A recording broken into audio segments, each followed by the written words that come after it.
남자는 시계, 여자는 백이라고 하죠. 백 중에서도 루이비통, 샤넬, 구찌 모르는 사람 없을 겁니다. 요즘 보복 소비가 주춤하면서 이 유명한 명품 가방 브랜드들의 성장세가 둔화되고 있어요. 루이비통, 크리스찬 디오를 보유한 LVMH는 작년 대비 감소세에 접어들었고, 구찌와 발렌시아를 보유한 캐링은 23%나 매출이 떨어져 CEO가 교체됐어요.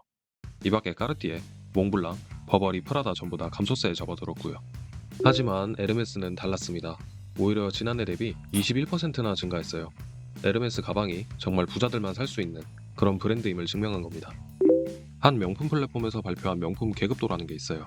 약간 재미도 들어가 있는 것 같은데 보면 에르메스는 그냥 프리미엄도 아니고 무슨 엑스트라 하이엔드 레벨이래요.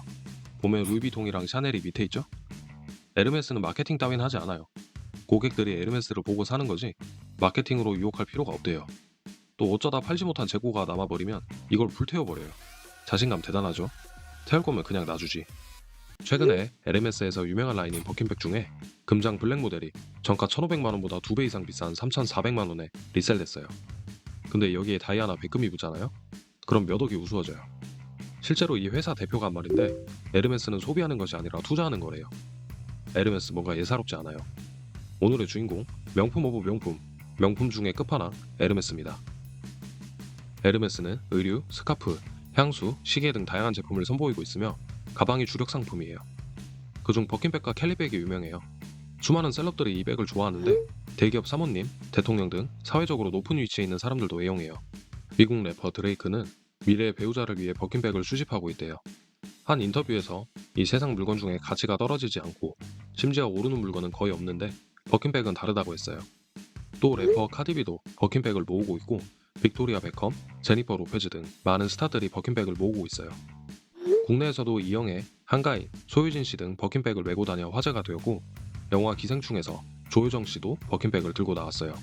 오은영 씨도 에르메스 제품을 좋아하고 얼마 전 조세호 씨가 이 가방을 착용했다가 논란이 되어 해명 아닌 해명도 했어요. 어쨌든 이 가방이 뭔데 이러나 싶어요. 가장 인기가 많은 소가죽 모델 25 사이즈가 보통 1,500만원부터 시작해요. 가죽, 사이즈, 들어간 장식품, 한정판에 따라 다른데 보통 2억 원에 이르기까지 해요. 최근에 홍콩에서 다이아가 박힌 버킨백이 거래되었는데 3억 1천만 원을 기록하기도 했어요. 왜 이렇게 비쌀까요? 근데 또 돈이 있다고 해서 이 버킨백을 살 수가 없어요.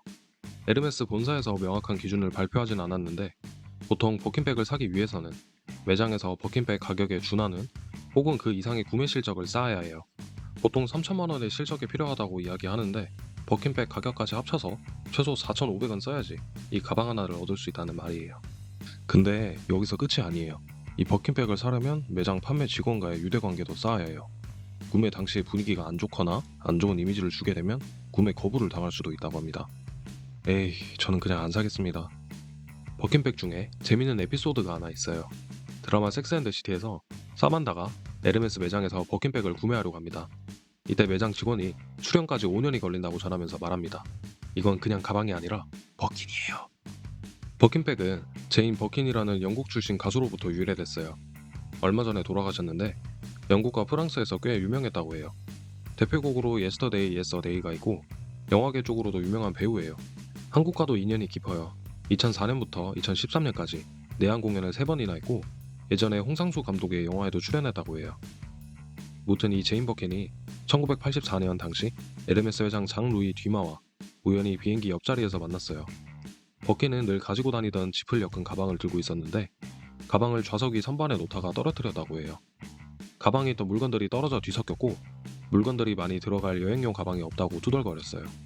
그걸 본 회장이 앞에 있던 구토 주머니에 가방 디자인을 스케치했고 버킨이 이 도안을 받아보며 자신의 이름을 딴 가방을 제작하는 것에 동의했다고 해요. 또 재밌는 사실은 버킨 당사자는 이 가방을 정작 5개만 가지고 있었고 낡아서 해질 때까지 들고 다녔다고 해요. 그렇다면 에르메스는 어떻게 이런 가방을 만들까요? 에르메스는 효율적인 분업 따위는 없고 한 땀 한 땀 처음부터 장인이 가방을 만든다고 해요.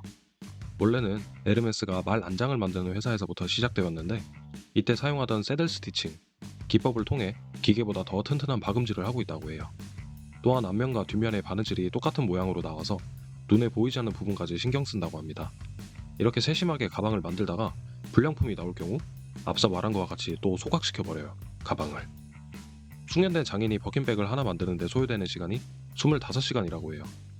장인들은 일주일에 33시간밖에 일을 안 하는데 주당 2개 정도만 생산을 합니다. 희귀한 가죽으로 생산하면 훨씬 더 많이 걸리고요. 많은 수요를 감당하기에는 생산량이 턱없이 부족해요. 하지만 에르메스는 같은 방식을 고집합니다. 보통은 인건비가 싼 나라에 공장을 지어서 생산한 제품에 마크만 찍는 상품들이 많은데 에르메스는 오직 프랑스에서만 생산해요. 백을 만드는 장인들도 아무나 할 수 없습니다. 장인들은 보통 전용 학교를 나와야 돼요. 에르메스 학교에서 3년, 수련과정 2년, 경력도 2년, 도합 최소 7년 이상이 되어야 에르메스 가방 장인이 될 수 있습니다. 제품에 들이는 정성과 전통, 장인 정신이 지금의 에르메스를 만든 게 아닐까 합니다. 명품업계 1위인 LVMH가 이런 에르메스를 몰래 인수하려고 했던 적이 있어요. LVMH가 절차도 피하면서 에르메스의 지분을 조금씩 사들이게 돼요. 2010년 에르메스 CEO는 사이클링을 하던 도중 LVMH 회장으로부터 전화를 받습니다. 회장이 지분 17%쯤 모았다는 사실을 발표하겠다고 전했어요. 우리나라도 마찬가지인데 원래 한 회사 지분 5% 이상을 사들이면 공시 의무가 적용돼요. 하지만 LVMH는 복잡한 파생 상품을 이용해 편법으로 에르메스 주식을 사들였어요. 에르메스는 화들짝 놀라 지주회사를 설립하여 경영권 방어를 시작해요. 이후로도 서로 고소를 진행하면서 계속 다퉈요. 에르메스는 원래 전문 경영인이 회사를 운영했는데 이때부터 오너 경영으로 변경되었어요.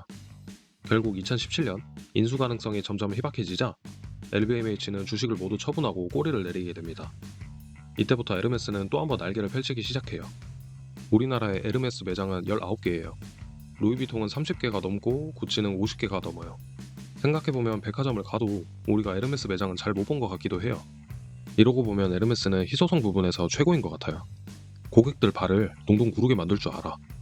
거기다가 제품에 대한 기술력, 장인정신, 그리고 가족 경영의 장점을 잘 살려서 지금의 완성된 에르메스가 아닐까 합니다. 저는 뭐 평생 한번 사볼 수 있을까 싶긴 한데 이렇게 에르메스에 대해서 알아봤습니다. 오늘 영상 여기까지 하겠습니다.